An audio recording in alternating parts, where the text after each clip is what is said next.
네, 오전에 대독해 주셨던 요한복음 14장 1절로 6절 본문을 대독하겠습니다. 너희는 마음에 근심하지 말라. 하나님을 믿으니 또 나를 믿으라. 내 아버지 집에 거할 것이 많도다.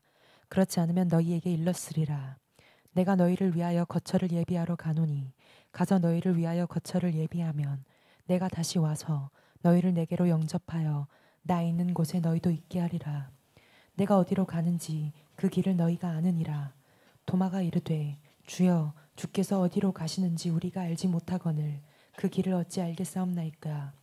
예수께서 이르시되 내가 곧 길이요 진리요 생명이니 나로 말미암지 않고는 아버지께로 올 자가 없느니라. 아멘. 믿음이 선명해야 하는 이유, 우리의 믿음만큼은 정말 정확하고 선명해서 믿음만큼은 실패가 없어야 되겠습니다. 다른 것도 실패하지 말아야 되지만 사람 때문에 실패할 수 있고 일 때문에 실패할 수 있죠. 그러지 말아야 하지만 그럴 수도 있습니다. 그런데 우리의 영혼, 우리의 믿음만큼은 절대 실패가 없어야 된다. 사기당해도 뭐 100년 안에 다 그런 감정 다 사라집니다. 그런데 우리의 믿음은 영원한 것입니다. 우리 영혼은 영원한 것입니다. 주님 안에 있다면 힘을 내십시오. 성도님들도 혹은 목회자들도 자기 자신이 주님과 관계가 선명하지 않으면 분별력이 없어서 자기가 하는 짓을 모릅니다. 정말 믿음 밖에서 삶을 살지만 믿음 밖에 있다라고 생각하지 못합니다. 이게 미혹의 영이죠. 어둠의 영이 지배를 합니다. 성도들뿐만 아니라 목회자들 세계 속에서도 성도도 그러면 안 되는데 목회자들이 저러면 안 되는데 그런데 전혀 양심의 가책을 못 느끼고 전혀 하는 짓이 본인이 한 짓이 어떤 짓인지 전혀 모르는 걸 보면 목사인데 하나님이 없구나, 하나님을 떠났구나, 아니면 하나님과 너무 멀어져 있어서 하나님을 인식하지 않는구나, 그런 걸 봅니다. 그런데 누굴 비난하려 그런 것이 아니라 정말 두렵기까지 하는 거죠. 너무 떳떳하니까요. 너무 태어나니까, 너무 떳떳하니까 그래서 저 자신을 보게 되는 거죠. 정말 늘 깨어 있어야겠다. 늘 영적인 감각을 가지고 살아야겠다. 나를 늘 돌아봐야겠다. 내 모습이 하나님 앞에 어떤 모습일까? 늘 하나님 앞에 여쭤봐야겠다. 기도 생활만 꾸준히 해도 하나님 앞에서 내 모습이 보여집니다. 십자가 앞에서 내 죄가 드러나죠. 십자가만 묵상을 해도 내 죄악된 모습이 선명하게 드러나기 시작합니다.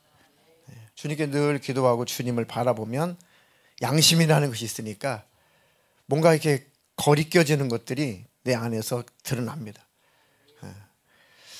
또 우리가 넘어질 수 있고 또 실패할 수 있고 또 우리가 연약해서 또 과거로 또 돌아갈 수 있지만 그러함에도 불구하고 회개하고 그러함에도 불구하고 늘 죄를 도려내고 그러함에도 불구하고 늘 죄와 싸워서 이기게 되는 것은 이 죄라고 하는 것은 하나님과 나 사이를 갈라놓으니까 절대 이 원수에게 지배는 당하면 안 된다. 싸운다는 것은 살고 싶은 의지죠. 그런데 싸울 의지가 사라진다면 지배를 당하는 겁니다. 삼킨 바 되는 거죠. 그러니까 삼켜지지 않으려고 계속 넘어질지라도 또 대적하는 겁니다. 또 넘어지겠지만 또 대적하는 거죠. 그게 바로 우리에게 남아있는 살고자 하는 우리 영혼의 양심인 거예요. 그렇게 하다 보면 하나님께서 붙들어 주시고 힘을 주시고 또 연단을 받아서 넉넉하게 이기게 됩니다. 그게 하나님과 나 사이에 회개라고 하는 것은 끈이에요. 끈. 하나님과 나와 연결해 주는 끈. 우리 완전해서 완벽해서 천국에 들어가는 존재가 있다면 정말 좋겠죠. 우리 그걸 추구하며 살지만 그러나 우리는 누구나 다 실수한다는 거, 넘어진다는 거. 근데 하나님께서 바라보실 때 정말 살려는 의지가 있냐, 그래도 죄를 죄로 인정하려는 의지가 있냐, 그 죄를 죄로 시인하려는 의지가 있냐, 그것을 하나님께서 보시는 겁니다. 다윗, 사울, 인간적으로 볼 때는 누가 더 훌륭합니까? 인간적으로. 사울이 인격적으로 훨씬 더 훌륭합니다. 다윗이 한 그 왕이 되어서 저지른 죄는 사울이 저지른 죄보다도 훨씬 더 강함, 훨씬 더 큰 죄를 저질렀죠. 한두 번도 아니고. 하여튼 노년 늙을 때까지 다윗은 정말 하나님 앞에 늘 실수하고 넘어지고 범죄하고 했었던 자입니다. 그런데 사울과 다윗의 제일 큰 차이가 있습니다. 사울은 왜 망했어요? 회개하지 않아서 망한 거예요. 그 죄를 덮기에 바빠서 망한 거예요. 다윗은 사울보다 훨씬 더 죄를 많이 졌지만 늘 하나님 앞에 자백하고 고백하고 시인하고 하나님 용서해 주십시오. 맞습니다. 나와 내 식솔들을 다 죽이시고 죄 없는 백성만큼은 죽이지 마십시오. 할 만큼 자기 체면 다 내려놓고 하나님 앞에 무릎을 꿇는 자입니다. 그때마다 하나님 언제 그랬냐는 듯이 다윗을 일으켜 세워주시고 또 사용해 주시고 그 영광을 끝까지 유지를 시켜주셨죠. 그 차이입니다. 그러니 우리는 실수할 수 있고 넘어질 수 있습니다. 그래도 일어나서 끝까지 대적해야 돼요. 주님 앞에 고백하고 자백하고 의로운 길로, 거룩한 길로, 성결한 길로 가려고 몸부림을 쳐야 됩니다. 그 몸부림이 있는 한 하나님 우리를 놓지 않습니다. 우리가 포기하지 않으면 하나님은 포기하지 않습니다. 꼭 그 하나님을 신뢰하시기를 축복합니다. 네, 우리 믿음은 절대 실패가 없어야 된다. 네, 오전에 그 스카이 다이버 말씀드렸죠. 근데 그런 분들이 한국에도 이제 지금은 아주 많다고 해요. 어떤 유튜버가 이런 유튜버가 있죠. 환야 그거 알아? 유튜버인데 높은 산, 바위산에 올라가서 확 뛰어내리면서 그거를 이제 촬영하고 그 유튜브에도 올려가지고 그 조회수 올려가지고 사는 사람, 소위 유튜버. 높은 빌딩에 올라가서 점핑해가지고 다이빙해가지고 또 이렇게 조회수 올려가지고 먹고 사는 사람, 별 사람 다 있습니다. 근데 아주 베테랑 이 스카이다이버가 있는데 이 높은 곳에 뛰어내리는 것만 5,000회 이상을 했습니다. 와, 대단하죠. 5,000회 이상을 스카이다이빙을 했습니다. 주로 이제 높은 빌딩이나. 그날도 자신만만하게, 뭐 프로 중에 프로죠. 30층 건물인데 거의 29층. 높이가 얼마나 될까요? 30층 잡고 뭐 빌딩이니까 3m 잡고 90층 되겠네요. 약 90층. 90층 높이에서 자신 있게 카메라 켜고 쫙 뛰어내렸습니다. 낙하산 안 펴졌어요. 가로수에 떨어졌지만 워낙 높고 워낙 가속도가 붙으니까 그냥 보도블록이 떨어져 가지고 그냥 늑사했습니다. 유명한 유튜버라는데 확실하게 믿었어요. 야, 내가 짊어지고 있는 이 낙하산 딱 펴질 거야. 나는 5,000번 이상 실패한 적이 없어. 그런데 그 믿음이 자기를 배반해 버렸습니다. 그건 믿음이 아니죠. 그건 신념이죠. 근데 우리 예수님은 그런 분이 아닌 것입니다. 절대 실수가 없습니다. 예수 안에 있는 자는 절대 망할 일이 없습니다. 5,000번 아니라 500만 번이 아니라 영원히 예수님 안에 있는 자는 우리 믿음이 실패할 일 없습니다. 끝까지 세상을 의지하면 실패할 수 있지만 예수님 의지하면 실패한 법은 없다. 그래서 오직 예수 하는 것입니다. 날마다 내가 예수님 안에 있는가 늘 확인하며 사십시오. 쉽습니다. 예수님 계속 불러보세요. 그럼 나와 지금 예수님과의 관계가 조금 어색하구나. 왜 안 느껴져요? 느껴지죠. 예수님 불러보세요. 기도해보세요. 그럼 예수님과 나와의 관계가 어떠한지 선명하게 드러나잖아요. 아이고, 예수님 불렀더니 어색하다든지, 예수님 불렀는데 맹숭맹숭 한다든지, 예수님 불렀는데 너무 위로가 됐다든지, 여러 가지 내 안에 반응이 있을 거 아닙니까? 너무 쉽잖아요. 예수님의 이름을 불러보는 것만 것만으로도 나는 주님과 어떤 관계인지, 예수가 나와 친밀도는 어떠한지 충분히 알 수 있습니다. 그렇게 안 하려고 하는 것이 문제죠. 이 육신의 요구 때문에 귀찮은 거죠. 절대 신앙생활은 귀찮아하지 말고 살려고 하십시오. 믿음이 선명하지 못하면 미혹해하는 영들, 귀신의 가르침을 쫓다가 망하게 되는 겁니다. 디모데전서 4장 1절 2절 읽습니다. 그러나 성령이 밝히 말씀하시기를 후일에 어떤 사람들이 믿음에서 떠나 미혹하는 영과 귀신의 가르침을 따르려 하셨으니 자기 양심이 화인을 맞아서 외식함으로 거짓말하는 자들이라. 네, 성령이 밝히 말씀하시기를 후일에 예수를 믿다가 어떤 사람들은 믿음에서 떠났다는 거죠. 믿음에서 떠나기도 하는구나. 근데 성경에 이런 일들이 많이 있습니다. 믿음에서 떠나기도 한다. 그렇구나. 믿음을 버리기도 하는구나. 근데 사실 신약성경에 보면 질비해요. 그런 사건들이. 질비합니다. 그 성령이 충만했던 초대교회 7명의 안수 집사 중에 니골라라는 사람이 있죠. 대설형님, 그 니골라라는 인물이 성경 쭉 끝에 가면 어디에 나와요? 계시록에 나오죠. 그 니골라가 성령이 충만했었는데 믿음에서 떠나니까 악한 영의 지배를 받고 영혼들을 사냥하는 일에 쓰임을 받잖아요. 올무를 놓잖아요. 그죠? 함정을 파가지고 같이 망하게 하는 거죠. 이 미혹해 하는 영, 이 귀신의 가르침을 따르게 된다는 겁니다. 그러니까 주님 안에 있어야지 주님과 멀어지면 멀어질수록 미혹해 하는 영들이 찾아온다. 성경대로 귀신들이 찾아온다. 그래서 자꾸 속살거리고 귀신이 꿈에도 나타날 수 있고 생각 속 나타날 수 있지만 사람을 통해서 사건을 만들어서 사건을 통해서 모든 방법을 다 통해서 동원해서 이 미혹해하는 영과 귀신의 역사가 나타납니다. 눈에 짠 보이는 것이 아니라 그럴 수 있겠지만 얼마나 교묘한지 사람들을 통해서 환경을 통해서 어떤 사건을 통해서 계속 우리를 유혹하고 미혹하는 겁니다. 얼마나 교묘합니까? 그러니까 주님 안에 있어야지 주님과 멀어지면 거기다가 믿음에서 떠나면 이제는 미혹해하는 영, 귀신의 가르침을 쫓게 된다. 그런 사람들은 양심에 화인 맞아서 이제 외식함으로 거짓말하는 자들이 된다. 꼭 유념하십시오.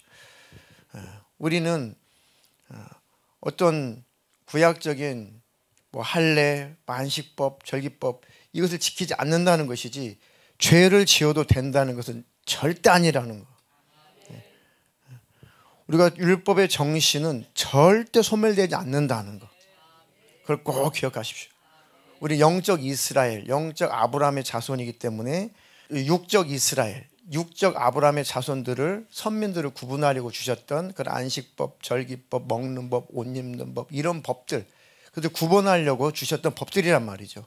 내 백성아 구별된 내 백성아 거룩한 내 백성아 이방인들과 구별된 내 백성아 이거 해 구별하시려고 주신 법이죠. 그런데 이제 그런 법이 필요 있어요 없어요? 육적 이스라엘과 이방인과 굳이 구별할 필요가 있어요 없어요? 지금은 없어요. 이스라엘 백성도 예수 믿어 구원받고 이방인인 대한민국 사람도 예수 믿어 구원받습니다. 그 장벽은 헐어진 겁니다. 헐어졌기 때문에 굳이 선민으로 구별하려고 만든 법은 우리에게 필요 없다는 얘기지, 율법의 정신이 무너졌거나 율법의 정신이 무효하다는 것은 절대 아니라는 거예요. 오히려 예수 믿고 구원을 받았으면 더 신앙의 양심이 살아나야 정상인 겁니다. 오히려 율법주의는 참 좋은 건데 사실은 너무 이 구원과 연결이 되니까 너무 그 구원을 연결시키니까 우리에게는 율법주의 하면은 굉장히 악한 자들로 이렇게 인식이 되어 있습니다. 자, 그 율법의 그 정신은 절대 사라지지 않는다.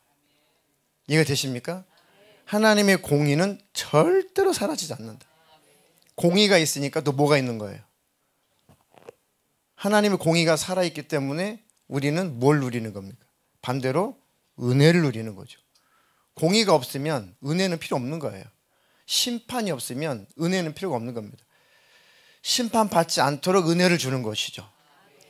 공의롭게, 하나님은 공의롭게 판단하셔야 되는데 그 공의롭게 우리를 심판하시고 판단하시기 전에 우리에게 은혜를 베풀어 주시는 겁니다. 그러니까 공의가 우리에게 항상 있어야 됩니다. 율법의 정신은 항상 살아있어야 된다. 그래서 하나님의 율법의 정신, 하나님의 양심, 그 앞에 나는 오늘도 잘못 살았구나. 그 공의 앞에 회개가 터지는 거죠. 그래서 그들은 바로 예수의 피로 씻어서 하나님 나라에 들어가는 겁니다. 그런데 그렇게 믿음에서 떠나버리고 미혹하는 영, 귀신의 가르침을 따르면 양심에 화인 맞아서 외식하게 되고 거짓말하게 되고 회개가 안 터진다는 것입니다. 이게 아주 무서운 것이죠. 디모데전서 6장 20절, 21절도 읽겠습니다. 디모데야, 망령되고 헛된 말과 거짓된 지식의 반론을 피함으로 내게 부탁한 것을 지키라. 이것을 따르는 사람들이 있어 믿음에서 벗어났느니라. 은혜가 너희와 함께 있을지어다. 네, 디모데야, 망령되고 헛된 말과 거짓된 지식, 그 반론을 피해라. 그러니까 망령되고 헛된 말, 거짓된 지식을 가지고 자꾸 유혹하고 미혹하고 우리 믿음을 무너뜨리려고 하는 그런 세력들이 있다. 그들이 자꾸 반론을 제기하죠. 저도 예수 처음에 믿으면서 성령 받기 전에 하여튼 창세기 1장부터 이해가 안 가니까요. 그러니까 반론을 계속 제기하죠. 어떻게 이럴 수가 있냐? 어떻게 이런 일이 있을 수가 있냐? 이거 말이 되냐? 자꾸 반론을 제기했단 말이죠. 그런데 예수를 믿고 성령 받고 나니까 믿음이 확 들어오면서 그런 질문들이 다 사라지게 되고 오히려 저를 공격하느라고 친구들이 예수쟁이 하면서 이렇게 막 반론을 제기하죠. 어떻게 그럴 수가 있냐? 어떻게 부활할 수가 있냐? 어떻게 하나님 인간을 만질 수가 있냐? 이러면서 자꾸 논리적으로 짧은 지식으로 그 논리를 가지고 막 반론을 제기하죠. 그런 것들이 믿음이 어리게 되면은 금방 고민이 됩니다. 글쎄, 정말 그렇네. 어린아이일수록, 어린 학생들일수록 그런 질문들에게 굉장히 고심을 하죠. 맞아, 어떻게 그럴 수가 있지? 믿음이 성장하게 되면 그런 것들을 다 피하게 됩니다. 믿음이 들어오면 그런 것들에게 공격을 받지 않습니다. 자, 이것을 따르는 사람들이 있어 믿음에서 벗어났느니라. 그것을 따르는 사람들은, 세상적인 지식을 따르는 사람들은 믿음에서 벗어나게 되는 거죠. 그러니까 세상은 어떻게든지 예수가 싫어요. 세상은 어떻게든 교회가 싫습니다. 세상은 어떻게든지 복음, 진리가 정말 싫은 겁니다. 계속해서 공격하고 반론을 제기하고 계속해서 우리에게 도전을 해오죠. 그것에 귀를 기울이다가 함께 망하는 자는 연약한 자인 겁니다. 그러지 말고 저와 여러분들은 강한 믿음의 소유자가 되기를 축복합니다. 자, 심지어는 초기의 사도들, 초기의 제자들도 많이 고난을 당하다 보니 또 많은 공격을 받다 보니 정말 지쳐 쓰러지고 주님과 멀어진 그런 사건들이 이 초대 교회도 있었습니다. 그 유명한 마가도 그랬고, 마가도 정말 너무너무 힘들어서 복음 전도의 길을 가다가 그만 주춤했죠. 나중에는 돌이키고 회개하고 다시 바울에게 돌아오죠. 자, 대표적으로 대마 몇 명 있는데 디모데 후서 4장 9절 11절 읽겠습니다. 너는 어서 속히 내게로 오라. 대마는 이 세상을 사랑하여 나를 버리고 데살로니가로 갔고, 그레스게는 갈라디아로, 디도는 달마디아로 갔고, 누가만 나와 함께 있느니라. 내가 올 때에 마가를 데리고 오라. 그가 나의 일에 유익하니라. 네. 자, 디모데 후서 4장쯤이면, 디모데 후서면 이제 바울이 나이가 들어서 거의 이제 순교 직전입니다. 말년이죠, 말년. 그때 사도가 이제 디모데에게 요청을 하는 편지를 쓰는 겁니다. 대마는 이 세상을 사랑하여 나를 버리고 데살로니가로 갔다. 또 그레스게는 갈라디아로, 디도마저도 달마디아로 가버렸다. 지금 누가만 나와 함께 있다. 네가 올 때, 디모데 네가 올 때 마가를 좀 데리고 오너라. 사실 마가하고 바울하고 좀 헤어져 있었거든요. 굉장히 심하게 다퉜습니다.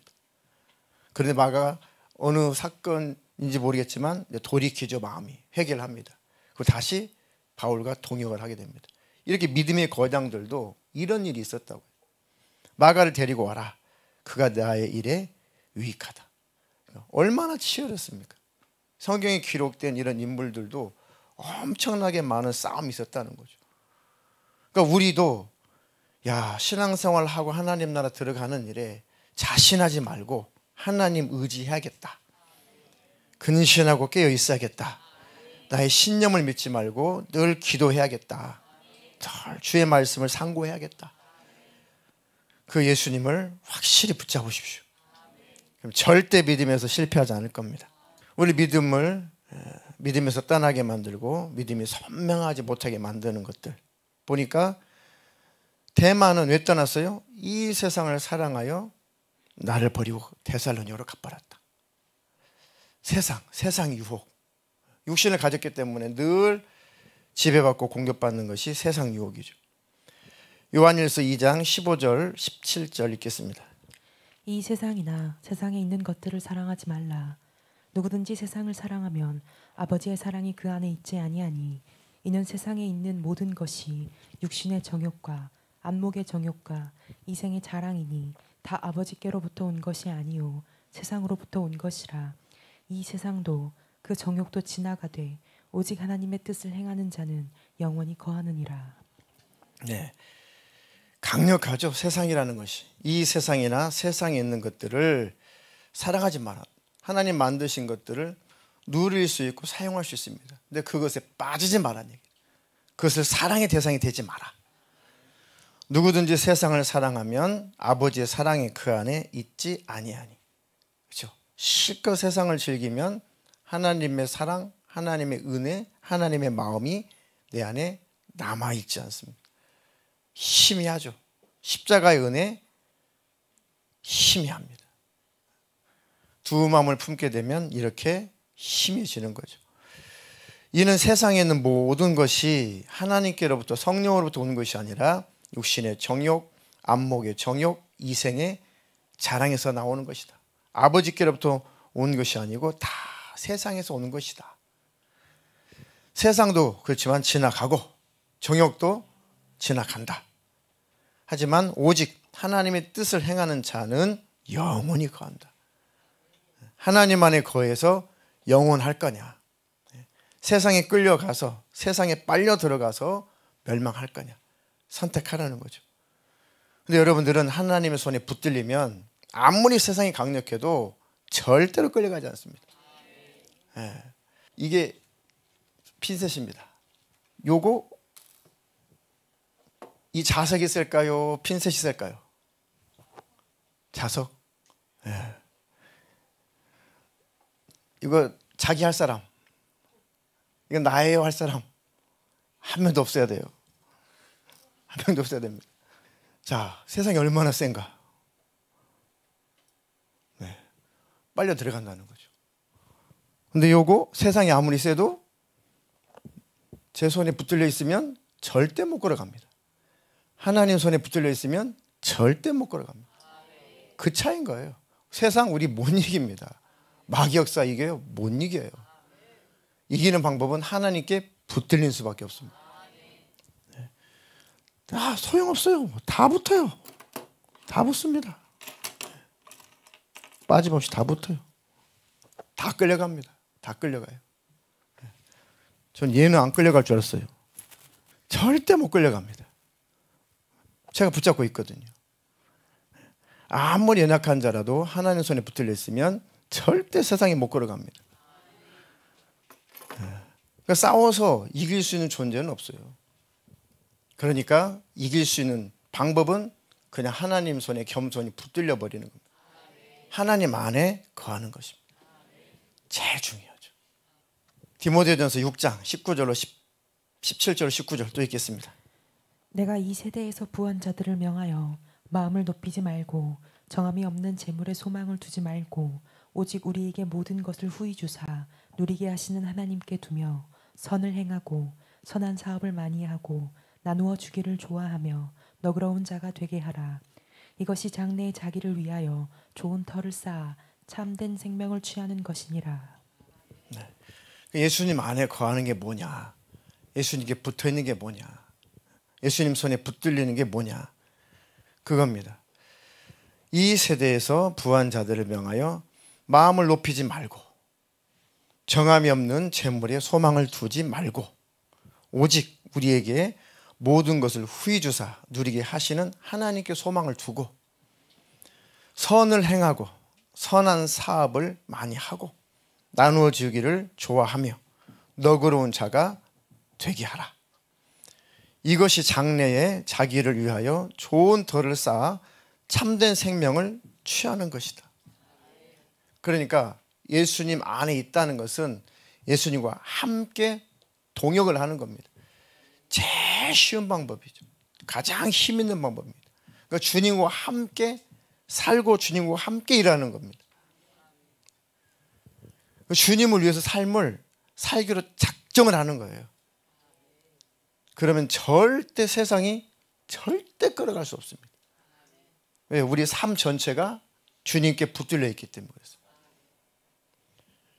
우리의 마음을 높이지 말고 정함이 없는 재물에 소망을 주지 말고 돈 벌지 말라는 것이 아니라 열심히 보십시오.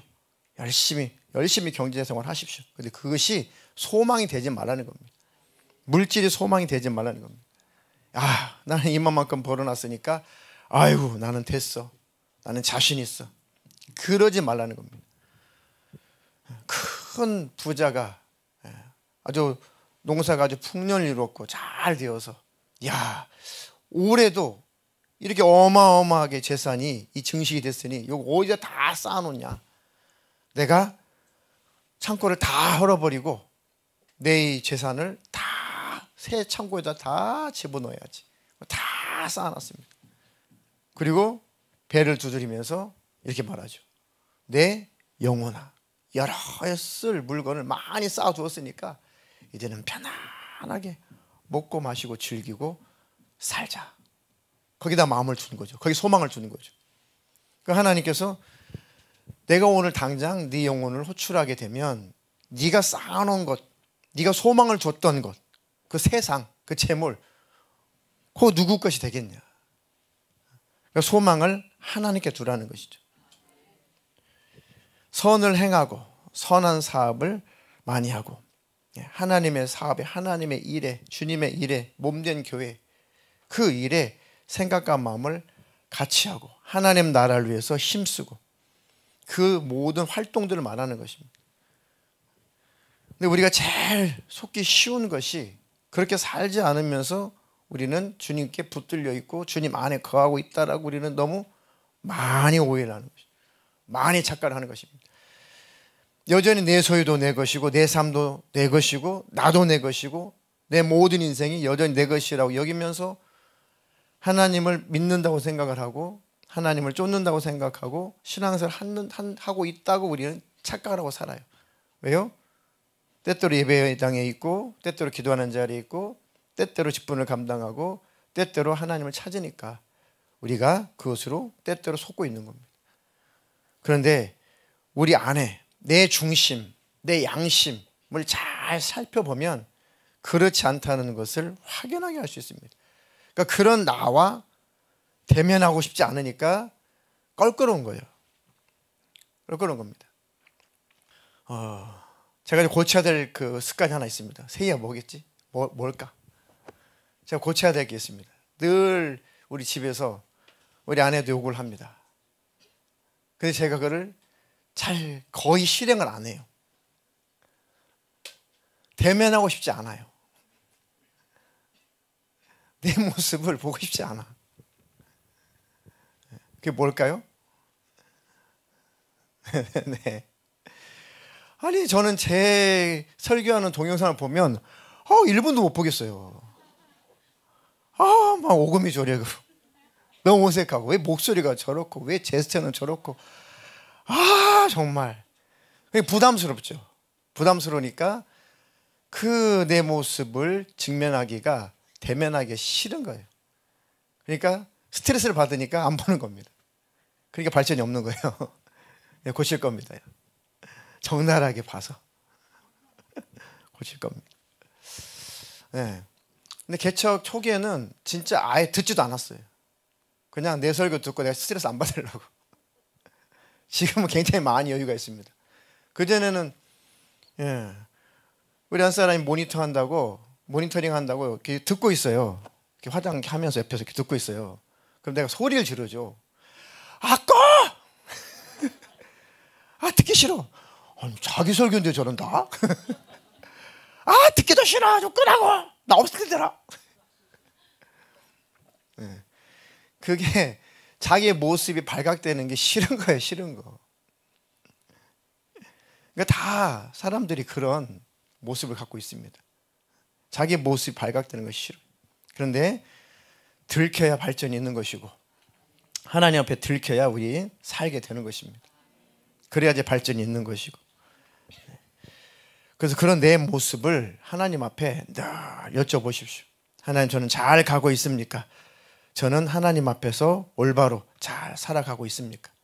늘 하나님 앞에 기도해 보십시오. 그런 기도가 그렇게 쉽지 않아요. 그런데 정말 하나님 앞에 용기를 내서 기도를 해 보십시오. 그러면 내 양심에서 외치는 소리가 있을 겁니다. 그거 따라가십시오. 그러면 성장하고 발전할 것입니다. 적극적으로 최소한 내 신앙생활만큼은 악한 영을 대적하는 것만큼은 적극적으로 하십시오. 네. 자, 마지막 베드로전서 5장 8절로 10절도 읽겠습니다. 근신하라, 깨어라. 너희 내적 마귀가 우는 사자같이 두루다니며 삼킬 자를 찾나니 너희는 믿음을 굳건하게 하여 그를 대적하라. 이는 세상에 있는 너희 형제들도 동일한 고난을 당하는 줄을 알미라. 모든 은혜의 하나님 곧 그리스도 안에서 너희를 부르사 자기의 영원한 영광에 들어가게 하시니가 잠깐 고난을 당한 너희를 친히 온전하게 하시며 굳건하게 하시며 강하게 하시며 털을 견고하게 하시리라. 아멘. 다른 것은 몰라도 내 영혼 지키는 것은 절대적으로 적극적이어야 됩니다. 근신해라. 깨어라. 너희 대적 마귀가 우는 사자같이 두루다니며 삼킬 자를 찾는다. 그러니까 너희는 믿음을 굳건하게 하여 그를 대적하라. 대적하려고 해야 하나님 도와주시죠. 우리가 의지가 있어야 하나님 역사를 하시는 겁니다. 세상에 있는 너희 형제들도 똑같은 고난을 당하고 있다. 누구나 다 당하는 고난이다. 믿음을 지키는 것은 늘 고난이 따른다. 신앙생활 한다는 것은 늘 대가가 따른다.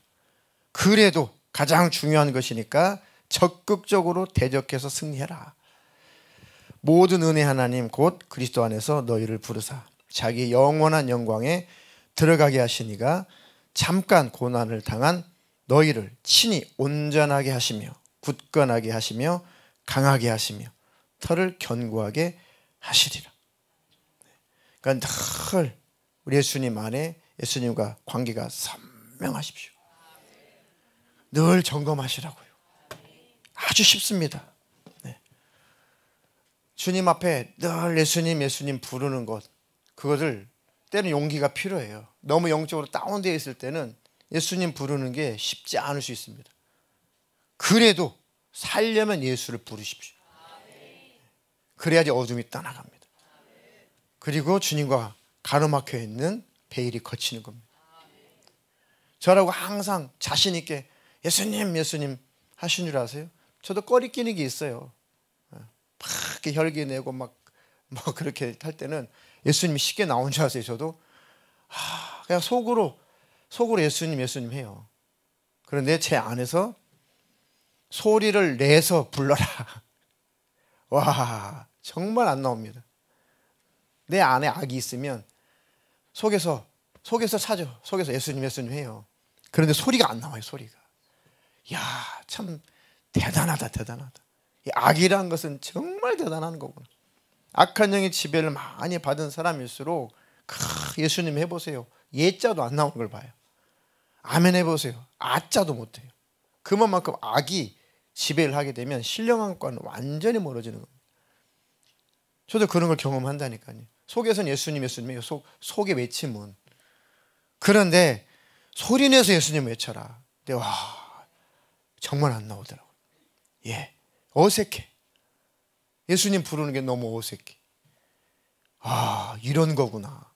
죄의 세계가, 악의 세계가, 어둠의 세계가 정말 이런 거구나. 이렇게 나와 주님 관계를 이렇게도 어색하게 만들어내는구나. 그래도 알기 때문에 기어이 부릅니다. 그래도 기어이 불러요. 그러면 딱 봄에 눈 녹듯이 다 녹아집니다. 그리고 마음의 어둠이 사라집니다. 예수님의 이름만 불러도 어둠은 떠나간다니까요. 유혹도 사라져갑니다. 그래서 예수님과 늘 관계는 그렇게 늘 열어놔야 돼요. 선명해야 됩니다. 그래야 더 이상 어둠이 끼지 않습니다. 깨끗하게 창문을 청소해 놓으면 손자국만 놔도 손자국이 선명해 보이죠. 근데 막 뭐 물때 끼고 그 먼지 끼고 그런 창문은 뭐 워낙 지저분해져 있기 때문에 뭘 만지고 애들이 만져도 별 티도 안 납니다. 근데 깨끗해져 있으면 손자국만 놔도 아주 더럽게 티가 나죠. 그러니까 주님과 나의 관계는 선명해야 어둠이 나를 속이지 못하는 겁니다. 아이고, 이거 어둠이 들어왔구나. 딱 느껴지죠. 내 마음속에 뭔가 딱 이 레이더에 걸립니다. 아, 이것도 들어왔구나. 그래서 주님의 이름 부르고 기도하고 회개하면 또 사라집니다. 그렇게 늘 주님과 열려 있어야 선명해야 어둠이 우리를 속이지 못한다. 완전히 지배하고 완전히 우리가 강팍해지고 그러면 뭐 이 어둠이 지배를 해도 못 느껴요. 내가 어둠 속에 있는지도 몰라요. 그냥 말씀드리죠. 제가 대형 사고 한 번 난 거 운전하다가 아주 뭐 한 8년 좀 지난 것 같습니다. 저 그 고속도로 장성 쪽의 고속도로에서 비 오는 날 쭉 서울로 올라오는데 날이 좀 어둑어둑했어요. 그런데 비까지 와요. 장성 1터널, 장성 2터널, 장성 3터널 이렇게 쭉 터널이 있는데 터널 하나 지나고 나서 그 다음 터널 들어가는데 그 다음 터널까지 제 기억으로 한 100여 미터 그런 공간이 있었습니다. 그러니까 터널 있고 또 공간 있고 또 터널 있고 아주 딱 나왔는데 비가 쏟아지니까 다음 터널 입구가 안 보이는 거예요. 날도 어둑어둑하죠. 비는 막 내리죠. 그 다음 터널 입구가 안 보이니까 긴장을 하게 됐어요. 그러니까 짧아요. 그 공간이 짧다 보니까 속도를 줄인다고 줄였는데 이 터널 입구가 이렇게 아치형으로 이렇게 보여요. 이렇게 물안개 속에서 이렇게 보여서 거긴 일방이니까요. 터널 뭐 상행선 터널, 뭐 하행선 터널 따로 있으니까 뭐 마주오는 차는 없으니까 자신 있게 터널이 이렇게 아치형이 있기 때문에 이대로 진입하면 터널로 제대로 들어가는구나 해가지고 빵 들어갔죠. 딱 들어가자마자 이제 그 터널 안에는 비가 내리지 않으니까 선명하게 보여요. 바로 그 앞에 세피아 한 대가 고장차가 딱 서 있는 1차로에 터널 1차로에 제가 기억하는 시속 한 100km 가까이 간 것 같아요. 쭉 갔는데 거기에 딱 고장차가 입구에 있으니까 터널 저 안에 있으면 저기 중간에 고장차가 있네 피해갔을 텐데 세상 입구에 딱 놓여 있으니까 들어가자마자 피할 수 있는 뭐 겨를도 없이 그냥 세게 박았어요. 세게 아주 우리 동네 전문 용어로 쉐려 박았어요. 근데 그 와중에도 그 순간에도 이쪽 승용차하고 터널 이쪽 벽하고 차가 이렇게 비틀어져 있으니까 이 쐐기 모양으로 그 틈이 있더라고. 틈. 정면으로 박는 것보다 그 틈으로 들어가면 좀 낫겠다 싶어가지고 무슨 정신인지 그쪽으로 파고 들어갔습니다. 그러니까 오른쪽에 세피아를 치고 왼쪽에는 터널 벽을 긁고 그나마 그렇게 세게 들어갔어요. 그리고 잠깐 정신을 잃었다가 눈을 딱 떴는데 난리가 났습니다. 난리. 앞에 스타렉스 전조등 튀어나와가지고 눈탱이 튀어나와가지고 돌아다니고 앞바퀴 오른쪽 앞바퀴는 덜렁덜렁거리고 이 에어백은 막 터져가지고 난리가 나고 잠깐 그 정신 잠깐인 것 같아요. 딱 떴는데 그 난리가 나 있더라고. 하나님은 다치지는 않았습니다. 뒤에 예, 그 직분자 여자 직분자 둘 탔는데 조금 충격은 있어도 뭐 특별한 부상은 없었습니다. 그걸 끌고 가보려 했는데 끌고 갈 수 없어요. 앞바퀴 뛰쳐나와가지고 뭐 어떻게 작동 자체가 안 돼. 와, 그 사고 나니까 사람이 덜덜덜덜덜덜 그런 경험을 했는데요. 그 차를 이렇게 레카차로 끌고 간 다음에 그 지방에서 정비소에서 차를 대차를 해줬어요. 수용차를 주고 이 차를 끌고 차 고쳐서 갖고 올 때까지 서울로 올라가라는데, 와, 이 운전이 안 돼요. 운전이 안 돼. 한참을 있다가 그래도 그 밤에 직분자 여자 둘 태웠는데 어디 가서 어디서 잠을 자고 가요. 죽으나 사나 올라와야지. 죽으나 사나. 그러니까 혼자 있었으면은 그냥 어디 숙소에 가서 좀 쉬고 올 텐데 뭐 죽으나 사나 올라가야 될 상황이니까 그때 그 운전 정말 지루하더라고요. 그 장성에서 서울까지 올라오는데 얼마나 길게 느껴지는지 그런 경험이 있습니다. 이렇게 시야가 가려지면 그래요. 저는 분명하게 저 터널로 들어가면 된다 싶었는데 그건 신념이었죠. 그건 믿음이 아니죠. 거기 고장차가 딱 서 있을 줄 누가 알아요. 그냥 그걸 다치지 않아서 다행인데, 그러니까 우리 시야가 확보가 되어 있다면 그러지 않았겠죠. 주님과 나와 관계, 시야가 확보가 되어 있으면 얼마나 가까운지 멀어져 있는지, 마귀역사는 얼마나 가까운지 멀어져 있는지, 영적인 이 시야가 넓혀져 있으면, 선명하면 그러지 않을 겁니다. 그러니까 근신하고 깨어 있으라는 거죠. 늘 주님 안에 붙어 있으라는 겁니다. 언제 그렇게 무슨 일이 닥칠지 몰라요. 항상 우리의 영안은 열려 있어야 됩니다. 마귀 역사도 볼 줄 알아야 되고 주님의 역사도 볼 줄 알아야 되고, 주님께 꼭 붙들리십시오. 아멘이십니까? 승리할 수 있는 길은 뭐라고요? 주님께 붙어 있어요. 절대 마귀 역사, 세상 우리 얕잡아 봅니다. 강한 예수님의 손으로, 능력의 손으로 우리를 붙잡고 계시면 돼요. 그럼 절대 안 끌려갑니다. 아멘이십니까?